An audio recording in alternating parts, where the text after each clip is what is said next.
The Baseus base BC1 is a pair of open ear earbuds. They don't actually go inside of your ear canal, they go in the fold of your ear like this. Then there's a ring design to hold them on the back. I thought these might get uncomfortable after a while, but they didn't. They also didn't slip off, even while working out. So that's the first thing I really like.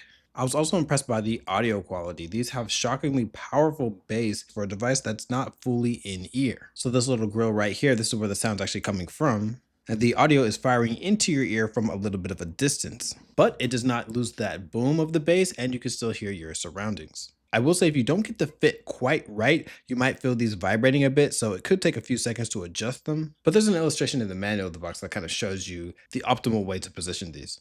Continuing on with the sound, overall the detail is pretty good, not mind-blowing, but I love the sound of these. Now the BC1 is one of the most interesting devices that I've ever measured. When you put these on and listen to them, it's very warm, very rich, and I was very surprised that the bass was as good as it was with an open ear device. Now the issue here is you see this really low dip in the sub bass. This isn't an issue with how I measured it. I did like 20 different tests, used the mini DSP ears. These just can't quite translate that sub bass to your ear canal because sub bass is really a contact type of a sound. So you're gonna get that bass over here, but the sub bass, that really deep thumping and booming, is just gonna be kind of non-existent. Where I really heard it actually the most was when I was watching a movie, because I was watching Jurassic World. There's usually those really deep rumbly sounds, like with the music, like with the ambience, like boom, to indicate there's like a scary scene, or like when a dinosaur is like really big and thumping and booming. You just don't really hear that. You hear the bass, but you don't like feel anything. The control scheme is also really good. It's really easy to play, pause, and skip tracks just using the button up here.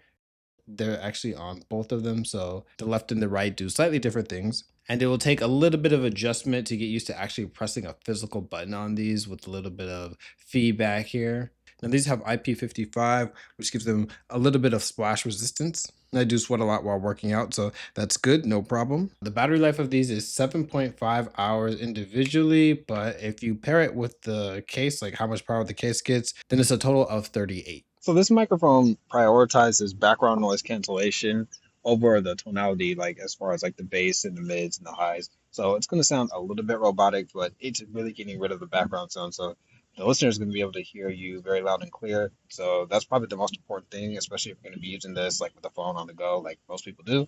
So overall, good microphone does exactly what it should be doing.